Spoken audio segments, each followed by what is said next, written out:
Este es un cantante checo estupendo. Así suena el checo, que solo ¿verdad? conoce Maite Toribio, pero que a partir de ahora forma parte de nuestra vida. Bueno, hay que hablar de la República Checa, Federico, de ese gran país, porque algunas personas están pensando cómo abordar las vacaciones estivales o cómo preparar las vacaciones del otoño, que para muchos el tema electoral les va a dejar combinados a Sí. esa estación. Dice, Y mira, una- yo después de un verano votando quiero ir a un sitio más fresco. Pues la República Por Checa, ejemplo. que no solo es Praga, ¿eh? Fíjate, yo hablaba con Carmelo Jordá y decía, Praga, qué maravilla. Y dice, no, tenemos que hablar de todas las maravillas que hay en este país, del que solo se habla muchas veces cuando mencionamos su capital, Bueno, la pero a ciudad de ver, las... Carmelo, muy de buenos las días. torres. Muy buenos días. A ver, primero, pero conviene ir primero a Praga. Hombre, Praga es una ciudad bellísima. Entonces, además yo creo que además es la ciudad en la que tienes siempre expectativas altas, porque todo el mundo habla de lo bonita que es Praga, pero llegas allí y la superan. Lo que pasa es que cuando Praga es así de bonita, uno tiende a pensar, oye, pues igual el resto, es decir, porque eso que la capital sea muy fea, muy bonita y el resto muy feo, es raro. Y es que el resto es igual de bonito que Praga. Entonces, lo malo de Praga es eso, que como la gente siempre se queda allí, no conoces nada. Exacto, no conoces nada más. Y yo creo que hay un factor ahí que está muy bien, que, hombre, tú has ido a Praga, tu vecino ha ido a Praga, tu cuñado ha ido a Praga. Entonces tampoco le sacas a eso mucho jugo en las comidas familiares, no. Hay que ir a otros sitios y decirle, bueno, pues Praga muy bien, pero además el resto es precioso y ahí le das unas instrucciones y quedas, pero fantástico. allí- Pero ahora hablando en serio es que el resto es de verdad muy bonito. A ver, Para ¿qué viajar allí, sitios? eso. Y lo primero, viajar, ¿cuántas horas tardamos en llegar hasta allí? Es un viaje en avión sencillo, hay muchas conexiones, además desde varias ciudades de España, o sea que eso es muy fácil y tarda, yo que sé, unas 3 horitas, una cosa así, has ya aterrizado en el aeropuerto. De las cuestiones prácticas, tipo seguridad, ¿nos Ana, sentimos seguros es allí? un país no solo seguro, sino tranquilo, que es una cosa que no siempre es lo mismo, pero está muy bien. Es decir, las ciudades de verdad son tranquilas, son seguras, no hay ningún problema y el único pequeño problema que hay es que el idioma es un poco endiablado, Pero lo todo estábamos el mundo habla comentando, inglés. pero efectivamente todo el mundo habla inglés. Y en muchos restaurantes hay cartas incluso en español, es decir, bueno, en Praga en todos. En los demás sitios también tienen muchos sitios que la carta está en español, pero bueno, eso es sencillo. Y la gente es muy amable, además no solo sabe hablar inglés, sino que es muy amable y se esfuerza mucho en que tú entiendas las entenderte. cosas, las comidas, de explicarte lo que es, no sé Dicen qué. que es un poco parecido a España debido a sus personas, porque son amables y luego porque son nocturnas. En muchos países del norte de Europa a las 5 o 6 de la tarde te repliegas, te metes en casa y no haces nada. Y aquí, sin embargo, hay vida mucha parte de la noche. Hay vida nocturna, no tanto para cenar, porque eso sí que es horario europeo, como por otra parte es lógico que como te Centro despiertes un Europa. poco, exacto, y salgas a las 8:30 a cenar, ya te puedes despedir. Sí. Pero bueno, eso es tenerlo en cuenta. Pero sí que hay buenos locales por la noche, buena coctelería, ese tipo de cosas que, hombre, siempre le dan un poquito de vidilla al viaje. A ver, ¿qué ciudades te han gustado especialmente y para la sensibilidad española, que tiene muchas ciudades bonitas? ¿Cuáles te llaman más la atención? Mira, nosotros hemos hecho en El Placer de Viajar, que sabéis que es el podcast viajero total que tenemos, hemos hecho una ruta en coche, que es una forma muy fácil de conocer el país, porque además las carreteras están muy bien, porque además hoy en día vas con el Google en tu móvil Y vas directamente. no tienes ningún problema, ni que interpretar ningún problema, ni te has pasado la rotonda, fantástico, o sea, súper fácil. Y además, como te vas a mover muchas veces por sitios que tampoco son, pues eso, el palacio de no sé qué no está en mitad de la gran ciudad, te vas a mover por sitios en los que no va a haber mucho tráfico, es decir, va a ser un viaje muy cómodo. Además, como es Unión Europea, porque a veces te vas a otros sitios y lo de Google ya se complica un poco, porque si los datos que tienes que pagar... Europea está todo Exacto, reglado. pero en la Unión Europea no tienes que pagar datos, itinerancia ni nada, o sea que es estupendo. Entonces, hicimos este viaje en coche saliendo desde el aeropuerto mismo de Praga. Y hicimos una primera parada en un sitio que se llama Kundahora, los nombres ya os he dicho que son complicados, que es una ciudad pequeñita, medieval, es un modelo que vamos a ver en varias de ellas. Muy bonita y que es muy bonita entre otras razones porque era el sitio donde estaba antes el dinero en el país, en la Edad Media. Tenían ahí unas minas de plata y tenían tanta plata que decían que excavaban en casa para hacer un sótano y encontraban plata, era una cosa exagerada. Y hicieron allí la Casa de la Moneda de todo el...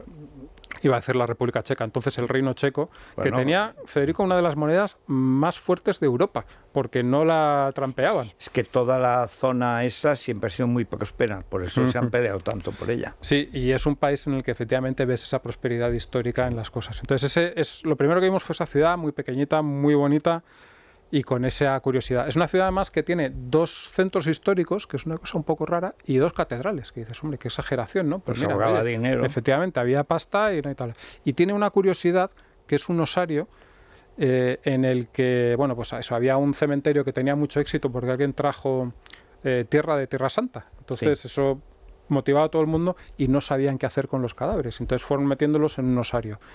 Y en el siglo XIX a alguien se le ocurrió y dice, bueno, esto del osario está bien, pero hay que hacer algo un poco más vistoso.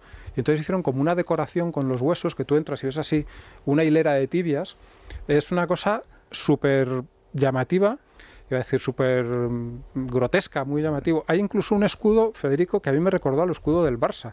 Y dije yo, la muerte. Claro, Estaba todo que pensado. El balón es una calavera y tal, seguro. Y no, y es un sitio muy especial, la verdad es que tiene muchas visitas porque es un sitio muy especial.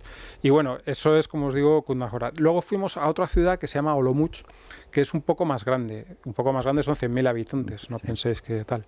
Y es una maravilla. Y es lo que os decía, vosotros no habéis oído hablar de Olomouc nunca, yo tampoco Bueno, había oído. Fíjate que al verlo escrito pensé, digo, esto será bretón, porque Olomouc suena como a Bretaña, es muy raro. Pues es una ciudad preciosa, con muchas cosas barrocas, porque también una ciudad que fue muy próspera en esa época. Hay que pensar que esto, a partir de cierto momento, es casi todo imperio austrohúngaro, tiene mucha relación con Viena, de hecho Olomouc está como a 200 kilómetros de Viena, está muy cerca, y tiene varias cosas curiosas. Y tiene, por ejemplo, una columna, le llaman allí en Centro Europa, hacían las columnas de la peste. No sé muy bien cuándo nace esa costumbre, pero cuando hay una epidemia de peste y por fin se pasa, hacen una columna así en mitad de la ciudad preciosa. Y esta es más grande que la de Praga y la de Viena, para que os hagáis una idea de la riqueza que había en esa ciudad. Y es un monumento de escultura barroca, es una cosa brutal. De hecho, allí dicen, en el pueblo dicen que es como el puente de Carlos en Praga, que es el puente este famoso que tiene estatuas, pero que en vez de hacerlo a lo largo, lo hicieron a lo alto. Y tiene 35 metros, o sea que a lo alto. Es un sitio de verdad bonito. Y luego hemos visto también, que es otra de las cosas que ves muchos en la República Checa, muchos palacios, que dices, pero si no había reyes desde hace muchísimo tiempo, que es un poco lo que suele traer los palacios, pues uno de los palacios, por ejemplo, que vimos es el del arzobispo, que había en Kromeritz, también otro nombre que escrito tiene no sé cuántos acentos, una locura, y había un palacio que tiene una colección de pintura espectacular y sobre todo tiene no uno, sino 2 jardines que son patrimonio de la humanidad. O sea, el conjunto del palacio y los jardines es patrimonio de la humanidad, igual que la columna, que os lo digo para que veáis un poco que estamos hablando de cosas que dicen, no es que es una cosa local que llama la atención, no, son monumentos espectatuales. Bueno, ahí vivió Mozart. Efectivamente, en Olomouc vivió Mozart y está allí la casa en la que vivió Mozart y claro, eso está todo el mundo visitable. Siempre hay alguien allí haciendo fotos. Es mejor, es comible porque hay un restaurante.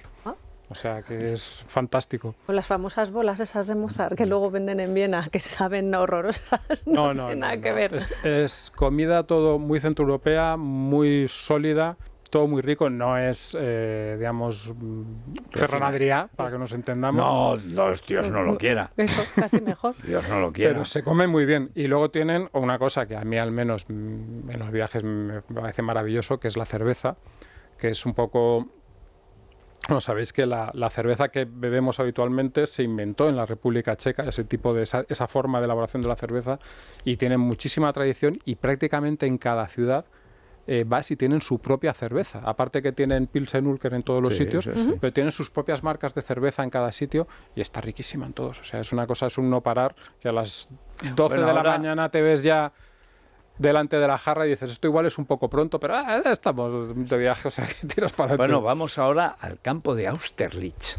El sol de Austerlitz, como dijeron los de Napoleón. Luego ya después del sol de Austerlitz ya... Sí, vino ¿Cómo se pronuncia Brno? Se pronuncia Brno. Lo que no sé es por qué no le pusieron la E, el nombre que no lleva. Brno es la segunda ciudad más grande de la República Checa y nunca ha tenido demasiado buena fama. Y de hecho yo no la tenía jamás como un destino posible. Y luego llegas allí y es una ciudad preciosa. ¿Por qué? Pues porque, claro, era una ciudad industrial, era un tipo, le llamaban el Manchester de Moravia, entonces era ese tipo de ciudad que estaba sucia, que tenía muchas fábricas, que no estaba bonita. Pero en los últimos 10-15 años, por lo visto, la han arreglado muchísimo. ¿Y qué ha pasado? Que ha nacido debajo de esa capa de mugre que había del humo de las fábricas, había una colección, por ejemplo, de arquitectura de finales del siglo XIX, principios del XX, preciosa, porque claro, era industrial, había industriales y había dinero. Entonces es una ciudad muy interesante. Perdón. Y luego tiene cosas muy curiosas que yo creo que a nuestros oyentes seguro que les hace mucha gracia. Por ejemplo, tiene debajo del castillo, no sé si lo pusieron ahí porque venía a mano o porque tenía alguna cosa simbólica, un búnker que era el sitio que tenían previsto por si había un ataque nuclear que fuesen los capitostes del régimen comunista. Entonces había sitio para 200 personas de toda la región. Los demás eran asesinables. Los demás, oye, que se buscasen la vida. Pero esos 200 tenían ahí su hueco. Y entonces tú ves y está tal como estaba en su día, pero igual. Con casi, te iba a decir que con los periódicos por encima de las mesas, pero con las máscaras, con los equipos, con los... No solo que descubrieron, pero para los nazis en La Rochelle, que tenían los nazis, y descubrieron el búnker intacto para 100 personas, que era, digamos, la aristocracia nazi que estaba en La Rochelle, claro, en el mar era fundamental y tal.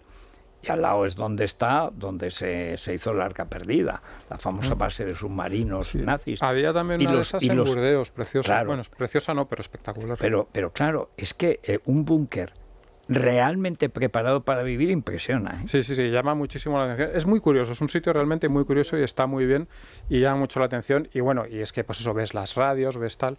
Y luego, siguiendo el viaje, hemos hablado antes de palacios, pues otros palacios, pero además algunos que dices, ¿y esto aquí?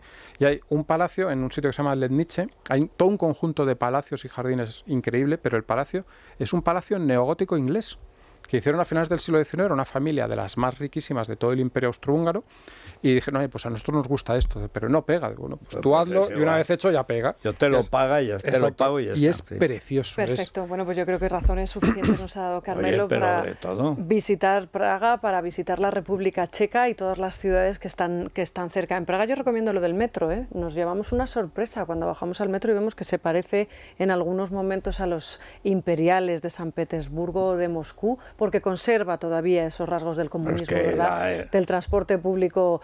República Checa, no lo olviden, hay un post y hay información en libertadigital.com. Exacto. Hemos publicado ahora mismo un reportaje en el que cuento todo esto un poco más detalladamente. Hicimos también en su momento, hace unos días, el podcast que se puede escuchar dentro de ese reportaje, que la gente eche por ahí un vistazo, que de verdad les va a gustar. ¿Qué se llama?